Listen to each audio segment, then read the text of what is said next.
Бірінші, бөлшекті қысқартыңыз. Бұл жерде алымында тұрған синус 50 градусқа тоқталамыз.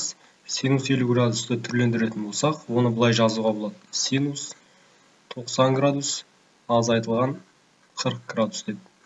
Енді келтіру формуласы бойынша мынау 90 градус болғандықтан синус косинусқа ауысып, косинус 40 градус болып шығады. Енді орнына қоятын болсақ, сонда 2 косинус 40 градус болады, бөлінген косинус 40 градус. Екеуі қысқарады, нәтижесі 2 болып шығады. Екінші, теңдеудің түбірлерін табыңыз. Енді біз былай істейміз, бірінші сол жағын түрлендіріп, оң жағын түрлендіріп жазып аламыз. Жақшаны ашатын болсақ, 2х азайтылған 4 азайтылған 2х шығады. Бұл жерде мына екеуі қысқарып, минус 4 қалады. Енді сол жағына тоқталатын болсақ, мұндағы 0,25х деп тұр. Яғни 0,25-тің х дәрежесі. 0,25-іміз 4-тен 1. 4-тен 1-ді 2-ден 1-дің квадраты деп алсақ болады. Және сыртындағы дәрежесі х-ті қоя саламыз. Сонда біздің теңдеуіміз мына түрде түрленеді. 2 көбейтілген 2-ден 1-дің 2х дәрежесі азайтылған 6 көбейтілген 2-ден 1-дің х дәрежесі. Және мына минус 4-іміз оң жақта тұрған болса, ол келесі жаққа қосу болып барады. Енді осыны шешу керек. Енді бұны шешуіміз үшін жаңа айнымалы енгіземіз, яғни 2-ден 1-дің х дәрежесін т деп аламыз. Сол кезде теңдеуіміз мына түрде жазылады.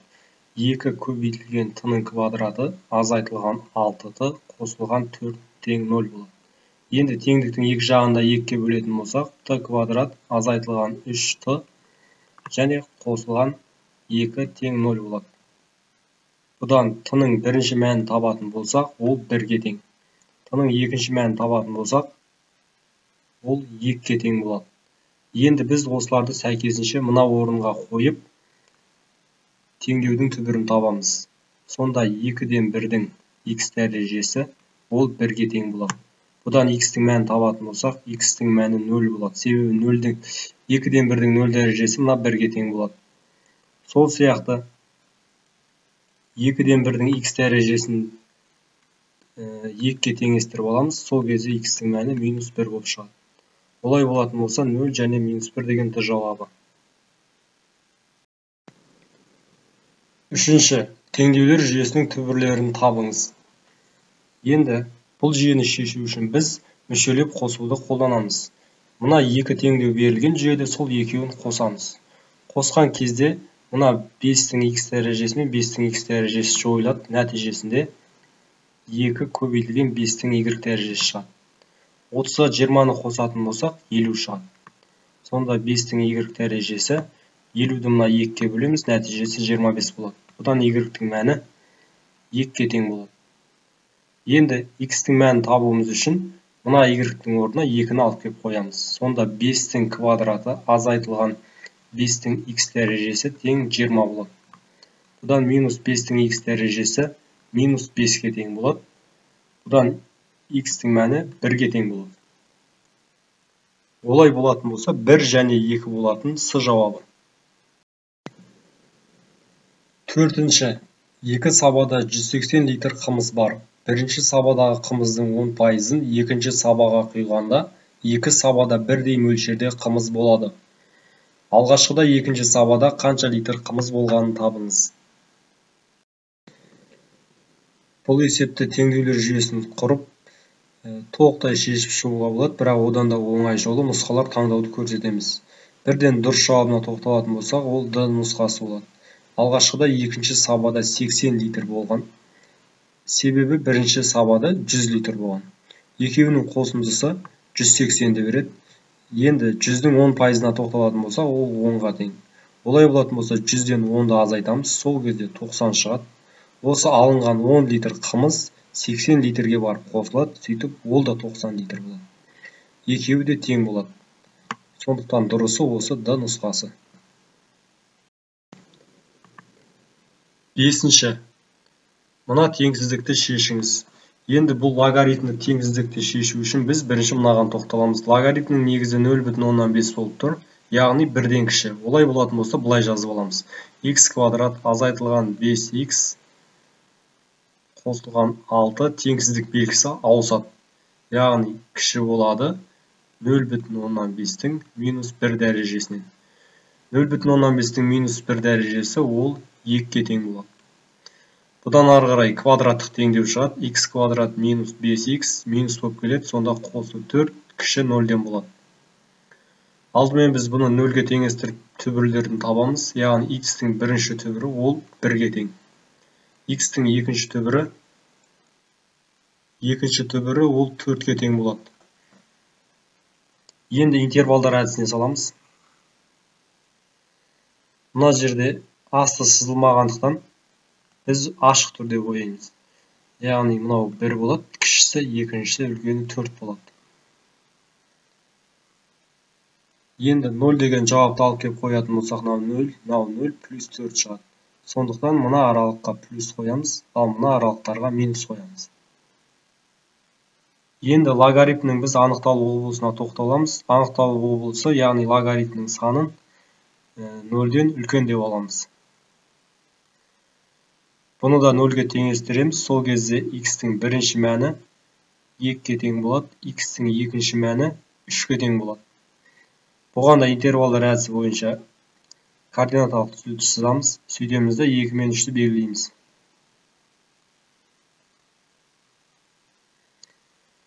Енді айталық қандай да бір санды алып көреміз. Мына жақта жатқан 10-ды алайық.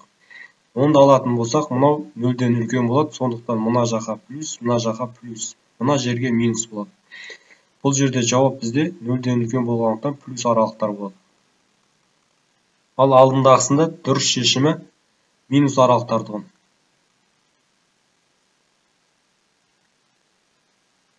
Енді екеуін қиылыстырамыз. Астыда үстіде бойылған аралықтар минус шексіздіктен 1-ге дейін және 4-тен плюс шексіздікке дейін е жауабы болады. 6. Теңсіздіктер жүйесін шешіңіз. Енді мына жерде біз 2018-дің 0 дәрежесі ол бізде 1-ге тең болады. Осыны ескеріп бұлай жазуға болады. 2017-ның x дәрежесі үлкеніне тең, 1-дің орнына 2017-ның 0 дәрежесі деп алсақ болады. Одан кейін ары қарай x кіші 2-ден 1, мына минус 1-ді келесі жаққа плюс 1-ге өткіземіз. Сонда бізде мынадай жүйе пайда болды. Бұдан ары қарай шешетін болсақ, мынау бізде көрсеткіштік теңсіздік болып тұр. Сонда бұл жерде x-тің мәні 0-ден үлкен немесе тең болады. Ал мына жерде x-тің мәні 1,5-нан кіші болады. Олай болатын болса, 0 мен 1,5-нің арасы деген е жауабы болады. 7. есеп. Мына арифметикалық прогрессияның 29-ға тең мүшесінің реттік номерін анықтаңыз. Бұл жерде оңай табуға болады. Енді формулалық түрін көрсететін болсақ, алдымен ашып жазып аламыз. n тең болады a1 қосылған n-1 d-ға тең болады. Енді бұл жерде біздегі a1-іміз 4-ге тең, ал d дегеніміз айырым. Айырым 9 азайтылған 4, яғни 5-ге тең. n деп отырғанымыз 29-ға тең болып тұр. Енді орындарына қоямыз. 29 тең болады 4 қосылған n-1, d-ның орнына 5-ті қоямыз. Олай болатын болса, бізде n-1-дің мәні тең болады. Мына 4 надан 29-дан азайтылып 5-ке бөлінеді. Яғни 25-ті 5-ке бөлгенде 5 шығады. Олай болатын болса, n-ның мәні 6-ға тең. 8. Мына функцияның туындысы дейді. Енді мына функциядан біз туынды алуымыз керек. Бірінші, мынаған тоқталайық. 2017-ның x дәрежесі. Оның туындысы бойынша ол бізде алдымен 2017-ның x дәрежесі көбейтілген ln 2017 болады. Оған қосылған. Енді мынаның туындысына тоқталатын болсақ, логарифмнің туындысы бойынша ол бізде 1 бөлінген x және ln 2018 болады. Одан кейін мынаның туындысына тоқталатын болсақ, ол 2019-ға тең. Ал мынаның туындысы 0-ге тең. Енді осындай жауапты іздейміз. Ол бізде D жауабы болады. 9-шы. Тең қабырғалы үшбұрышқа іштей сызылған шеңбердің радиусы 2 см. Үшбұрыштың биіктігінің ұзындығын табыңыз. Енді мынау тең қабырғалы үшбұрыш деп қарастырайық. Осыған іштей шеңбер сызылған екен. Осы шеңбердің радиусы 2-ге тең екен. Бізге жалпы шеңбердің биіктігін табуымыз керек. Оған қатысты мынандай формула бар. H тең болады 3R деген. Олай болатын болса, орындарына қоя саламыз. Сол кезде 3 көбейтілген 2 нәтижесі 6 болады. 10-шы. Диагоналі 6 түбірасты 3 болатын кубқа сырттай сызылған сфера бетінің ауданы. Бірінші, сфера бетінің ауданын жазайық. Формуласын ол 4πr квадрат болады. Олай болатын болса, бұл жерде π дегеніміз тұрақты шама, бізге тек r-дің мәнін табуымыз керек. Яғни сфераның радиусын табуымыз керек. Ол сфера біздегі кубқа сырттай сызылып тұр. Сондықтан осы біздегі кубтың диагоналі сол сфераның диаметрі болып табылады. Олай болатын болса, диаметрі тең 6 түбірасты 3 деп алсақ болады. Ал радиусын табу үшін осы диаметрінің жартысы, яғни 6 түбірасты 3-ге бөлінеді, нәтижесінде 3 түбірасты 3 болады.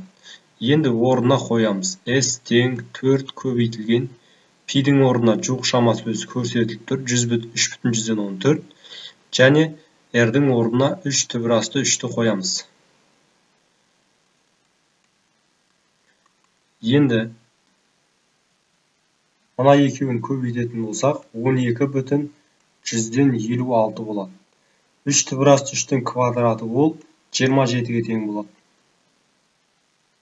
Енді мына екеуін көбейтетін болсақ, 339,112 деген D жауабы болады. 11-ші. Шексіз кемімелі геометриялық прогрессияның қосындысын есептеңіз.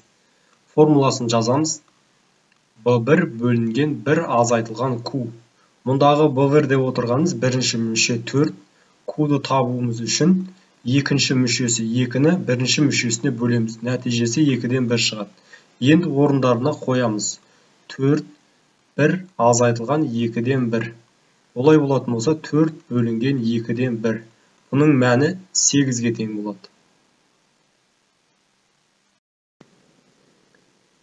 12-ші.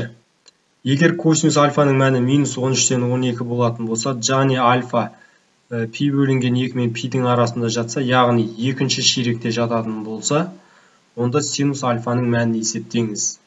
Оған қарапайым формула бар. Синус альфа тең болады плюс-минус түбір астында 1 азайтылған косинус квадрат альфа деген. Енді орындарына қоямыз. Ол жерде бірінші таңбаға тоқталамыз. Екінші ширекте синустың таңбасы плюс болады. Сондықтан синус альфа тең деп 1-ден орнына қойып жазамыз. 1 азайтылған косинустың орнына 13-тен 12-ні қойған кезде 13-тің квадраты 169, 12-нікі 144. Енді азайтатын болсақ, түбір астында 169-дан 25 шығады. 169-дан 13 шығады, 25-тен 5 шығады. Нәтижесі 13-тен 5. 13-ші. Теңсіздіктер жүйесін шешіңіз. Бірінші, осы жүйедегі екінші теңсіздікті шешіп алайық. Бұны біз интервалдар әдісіне салып шешуге болады. 0-ге теңестіріп аламыз. Сол кезде x-тің бірінші мәні сәйкесінше минус 1 шығады. X-тің екінші мәні минус емес, плюс 5 шығады. Енді интервалдар әдісіне салу үшін сызып аламыз. Енді бұл жерде боялады, яғни белгіленген нүктелер. Арамыз минус 1, мына жерде плюс 5 деп алайық. Енді осы екеуінің арасында жатқан 0 деген мәнді алайық. нөлді теңсіздіктің орнына қоятын болсақ теріс мән шығады. Сондықтан мына аралыққа минус қоямыз, екі жағына плюс қоямыз. Бізде нөлден кіші болғандықтан осы аралық жауап болып табылады. Енді модулі бар теңсіздікке тоқталамыз. Бұл жерде бұны да сәйкесінше нөлге теңестіріп шешетін болсақ, екі түбір шығады. Оның бірінші түбірі минус 3, екінші түбірі плюс 3 шығады. Енді 3-тен кіші болу үшін модульдің арасындағы аралығындағы мәндер осы теңсіздіктің жауабы болады. Енді екі теңсіздіктің жауаптарын қиылыстырамыз. Сол кезде былайынан түзулер жүргіземіз. Сонда жауабы шығады. Минус 1-ден 3-ке дейінгі аралық деген В жауабы болады. 14-ші. Парабола және түзумен шектелген әрі штрихталған бөліктің ауданы. Енді бұл жерде біз алдымен мына түзу дейді, түзудің формуласына тоқталатын болсақ, мына тігінен сызылып тұрған. Бұның формуласы y тең 2 болады. Одан кейін парабола. Параболаның теңдеуі y тең x квадрат деген функцияның графигін түрлендірген. Яғни оның бастапқыда басы төбесі мына жерде тұратын болса, оны 2 бірлік төмен түсірген. Сондықтан мына жерге минус 2-ні қоямыз.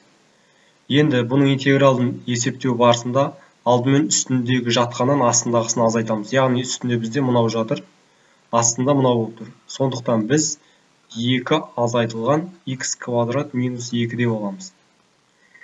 Бұдан кейін 2 жазылады, минус x квадрат плюс 2 болады. Бұның нәтижесі 4 азайтылған x квадрат болады.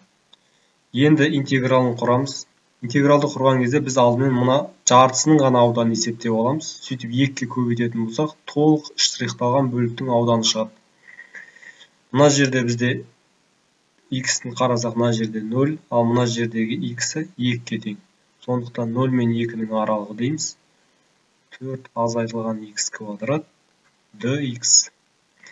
Енді олардың алғашқы функциясын табатын болсақ, 4-тікі 4x болады. X квадраттікі x куб бөлінген 3 болады.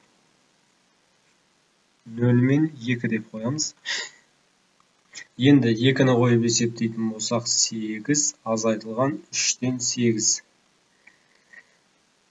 Ортақ бөлім берген кезде мынаған 3-тен беріледі 24. 24-тен 8-ді алатын болсақ, 16 бөлінген 3 деген ауданы шығады. Егер біз осыны 2-ге көбейтетін болсақ, толық бөлік шығады. Сонда 32 бөлінген 3. Бұл бізде 10 бүтін 3-тен 2-ге тең болады. Сонда дұрыс жауабы Б нұсқасы. 15-ші. Шаршыға іштей және сырттай сызылған шеңберлермен шектелген сақинаның ауданын табыңыз. Шаршының қабырғасы 20-ға тең дейді. Енді сызбасын сызайық. Айталық бізде мынандай бір шаршы берілсін. Осыған іштей шеңбер сызылсын және бұған сырттай тағы шеңбер сызылсын. Бізге табу керек осы екі шеңбердің аралығының ауданы. Яғни сақина суреті пайда болып тұр. Осының ауданын табуымыз керек. Ол үшін біз былай істейміз. Алдымен сырттай сызылғандікін үлкен R деп алайық, іштей сызылғандікін кіші R деп алайық. Сол кезде іштей сызылғандікін табу өте оңай, себебі квадраттың қабырғасы 20-ға тең, осының жартысы 10-ға тең болады. Ол іштей сызылған шеңбердің радиусы. Ал сырттай сызылған шеңбердің радиусы шаршының диаметрінің жартысына тең. Диаметрді табуымыз үшін біз A-ны, яғни қабырғасын түбір асты 2-ге көбейтеміз. Сонда 20 түбір асты 2 шығады. Егер бұны 2-ге бөлетін болсақ, үлкен радиус шығады, ол 10 түбір асты 2-ге тең. Енді үлкен дөңгелектің ауданын табу үшін оны үлкен R-мен астына білдіріп жазып қояйық. Бұның ауданын табатын болсақ, πr квадратты қолданамыз. Сол кезде π көбейтілген 10-ның квадраты 100, түбір асты 2-нің квадраты 2. Яғни 200 π болып шығады. Енді іштей сызылғанның ауданын табуымыз үшін π көбейтілген 10-ның квадраты, яғни 100 болады. Сонда 200 π-ден 100 π-ді азайтатын болсақ, онда мына сақинаның ауданы шығады. Ол бізде Д жауабы. 16. Өрнектің мәнін табыңыз. Енді бұны есептеу үшін келтіру формуласын қолданамыз. Келтіру формуласы бойынша бізде мына бірінші тұрғанымыз котангенс альфа болады. Одан кейін мынау болатын болса, келтіру формуласы бойынша котангенсіміз тангенске ауысады. Сөйтіп, таңбасы да ауысып, қосу тангенс альфа болады. Осының квадраты. Жазамыз. Одан кейін азайтылған. Мына өрнегіміз бізде тангенске ауысады. Тангенс альфа болады. Және төртінші ширек болғандықтан бұның да таңбасы ауысып, алдына минус қойылады. Одан кейінгі тұрған мына жерде котангенс деп тұр. Котангенсіміз ауыспайды. Ол бізде өзгеше қалады. Котангенс альфа болады. Үшінші ширекке сәйкес келгендіктен ол жерінде плюс болып тұрады. Енді осының квадраты ары қарай қосылған. Мына өрнекті ықшамдайтын болсақ, келтіру формуласы бойынша бұл котангенс болады. Бірақ алдына минус қойылғандықтан мына жерде бірден минус қойып жазсақ болады. Одан кейін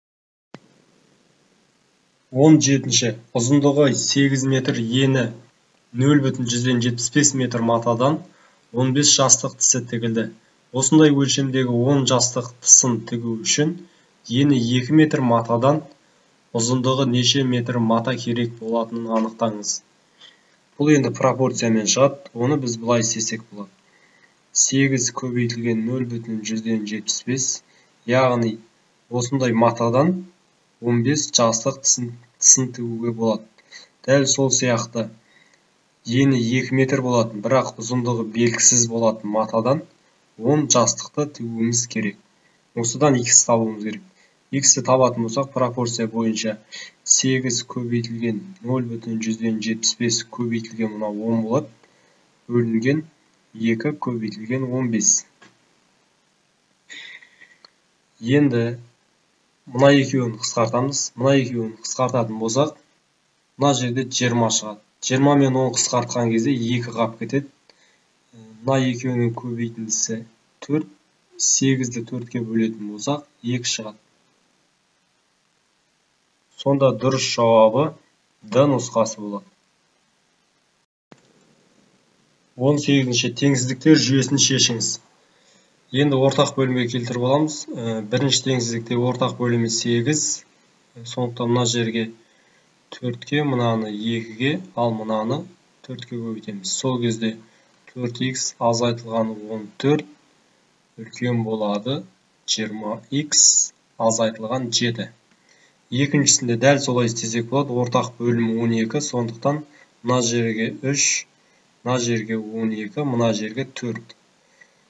Сол кезде 6x қосылған 3 кіші болады 60 азайтылған 4 қосылған 8x.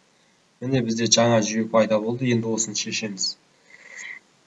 Бұл жерде минус 16x біріншісінен үлкен болады плюс 7-ден.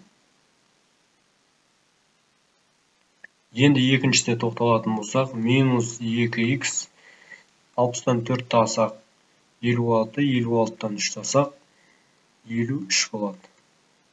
Енді ары қарай кеттік. Бұл жерде x үлкен емес, енді мынау минус 16 болғандықтан келесі жаққа өткен кезде мынау кіші болып ауысады.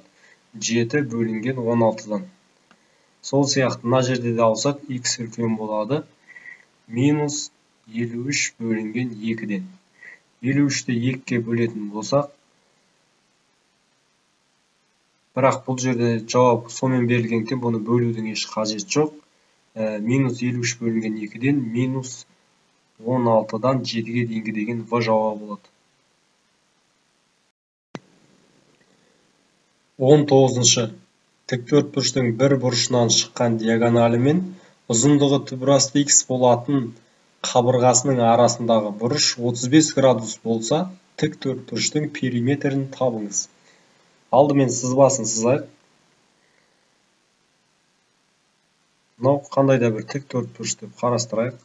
Енді бізге айтып отыр, осында бір диагоналі мен дейді, және ұзындығы дейді түбір асты x-қа тең болатын қабырға мен арасындағы бұрыш 35 градусқа тең екен. Енді бізге периметрді табу керек. Периметрді табуымыз үшін мынаны біз А деп қарастыратын болсақ, мына енін Б деп аламыз. Периметрдің формуласы бойынша 2 еселенген А қосылған Б болады. Енді бұл жерде ұзындық белгілі, енді табуымыз керек. Енді ол үшін біз былай істейміз. Тангенс формуласын қолданамыз. Тангенс альфа дегеніміз қарсы жатқан катеттің, яғни B-ның А-ға қатынасы. Тангенстің бұл жерде градустық мәні, альфаның градустық мәні белгілі 35 градус. Сондықтан біз былай жазсақ болады. Тангенс 35 градус тең B бөлінген А-ның орнына түбір асты x-ті қойсақ болады. Сонда B тең болады түбір асты x көбейтілген тангенс 35 градус болады. Енді формула бойынша орнына қоятын болсақ, периметр тең болады 2 еселенген А-ның орнына түбір асты x-ті, ал B-ның орнына түбір асты x көбейтілген тангенс 35-ті қоямыз. Бұдан ары қарай түрлендірген кезде ортақ көбейтуші екеуінде де түбір асты x бар. Соны қосып жақшаның сыртына шығарамыз. Сол кезде мына жерден 1, ал мына жерден тангенс 35 градус қалады. Бұлай болатын болса, дұрыс жауабы Д нұсқасы.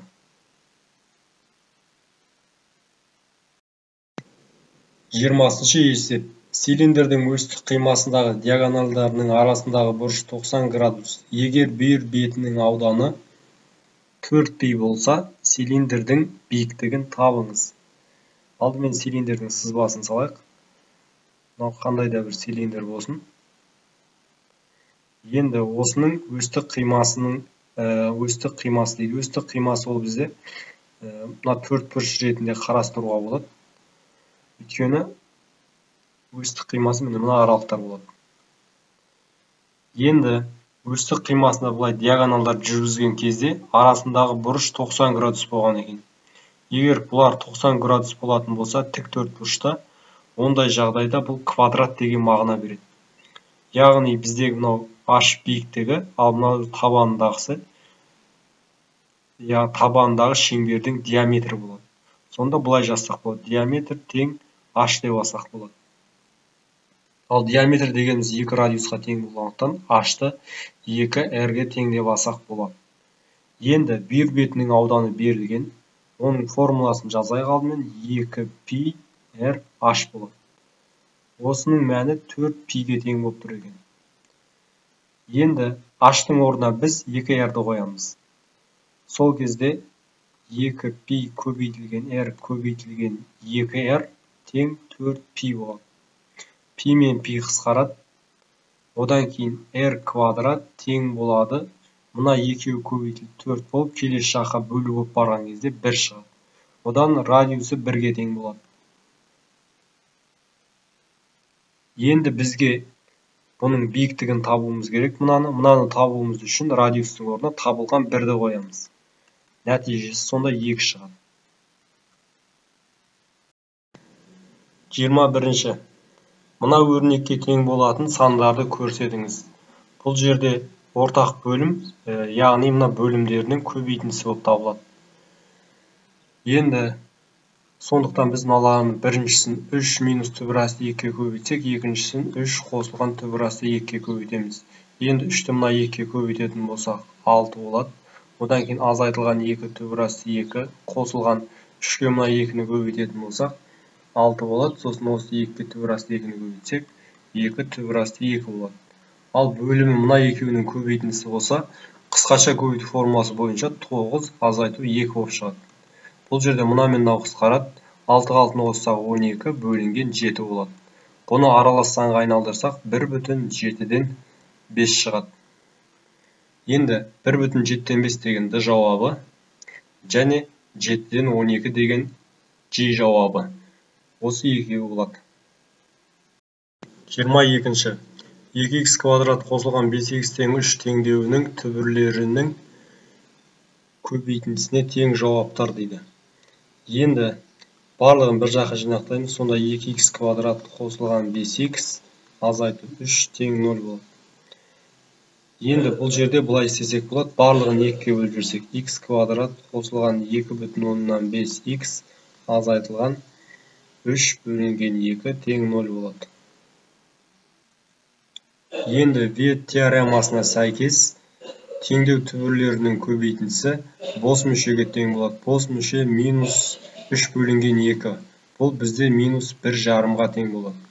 Олай болатын болса, H және E нұсқалары. 23. Теңдеулер жүйесі. Теңдеулер жүйесі шешімдерінің қосындысы жатқан аралықтар. Алдымен бірінші теңдеуді өзгеше жазамыз.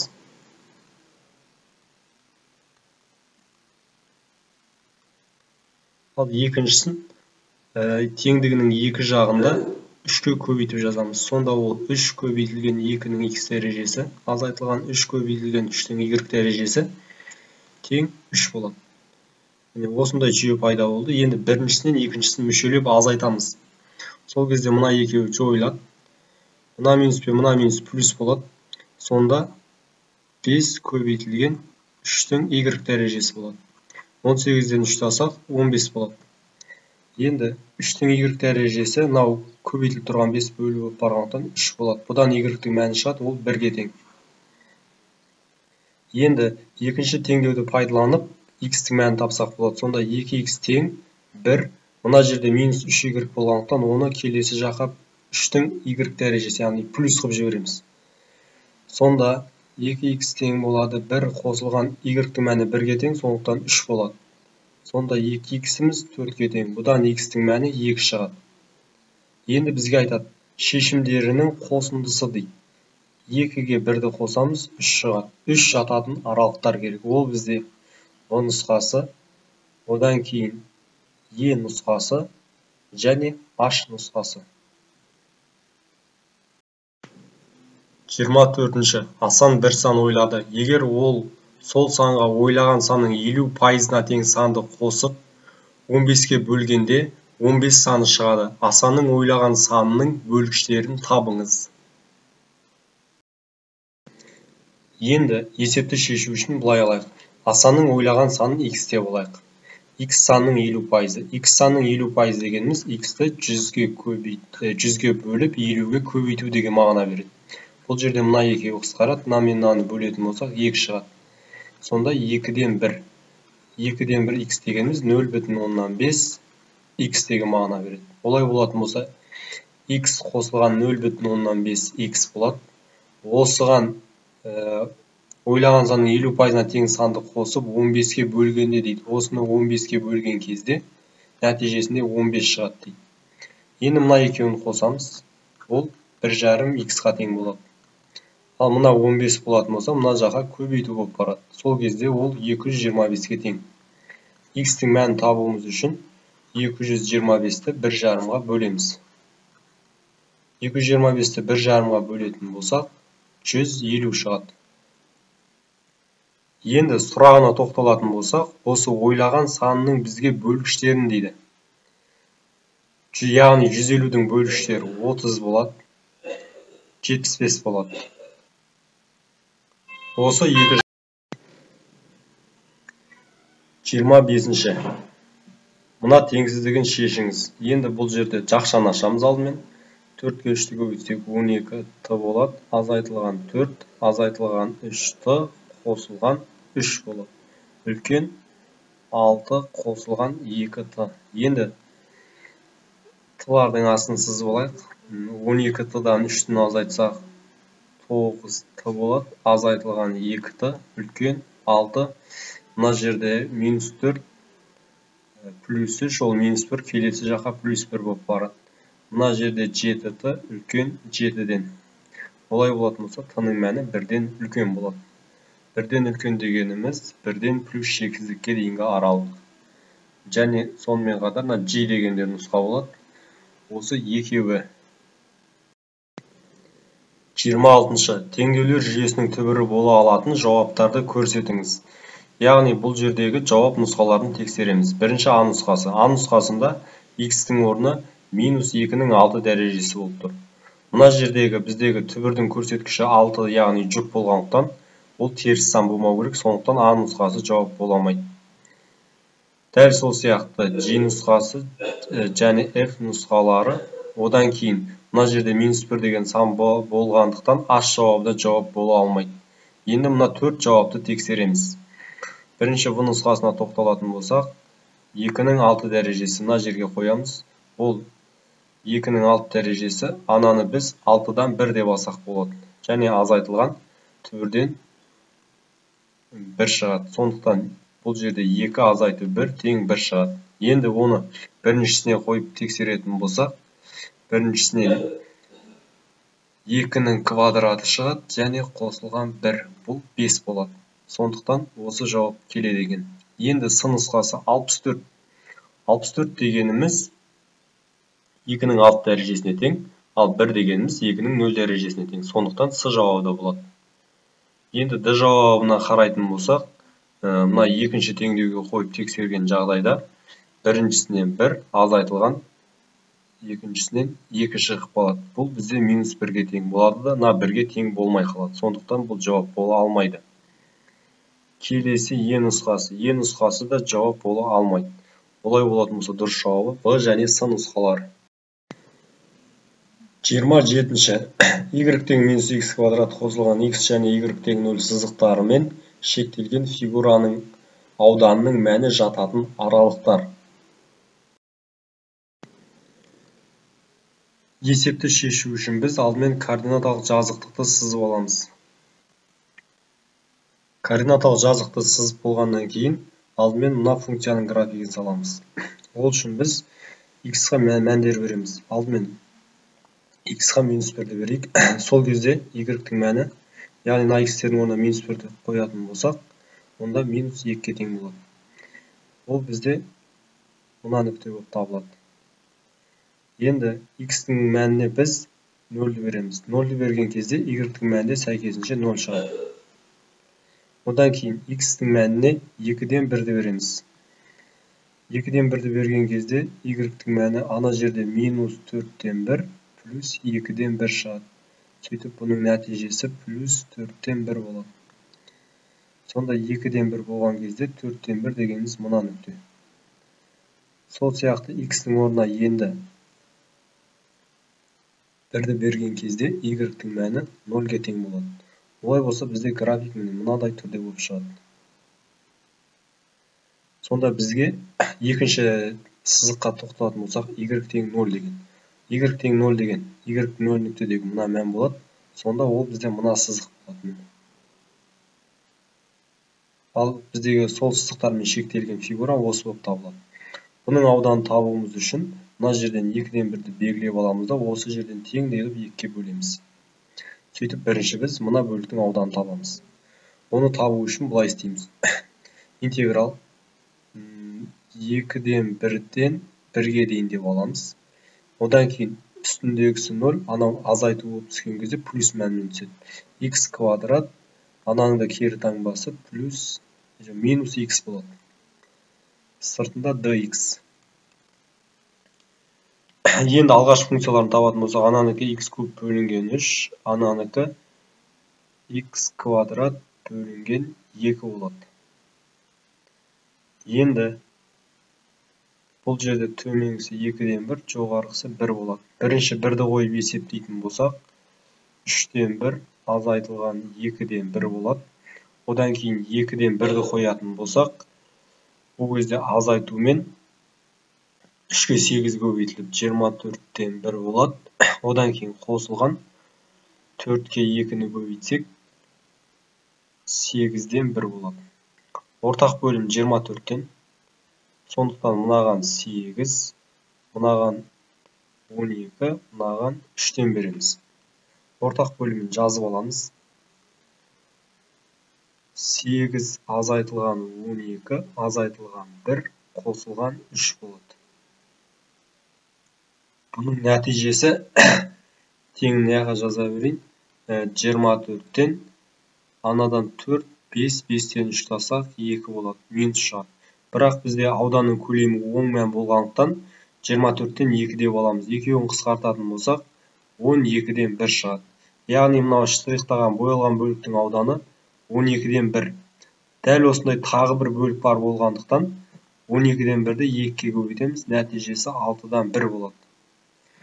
Енді осы мән жататын аралықтар дейді. 6-дан 1 жататын аралықтар ол Е аралығында жатады. Одан кейін H аралығында жатады. 2 жауап болады екен.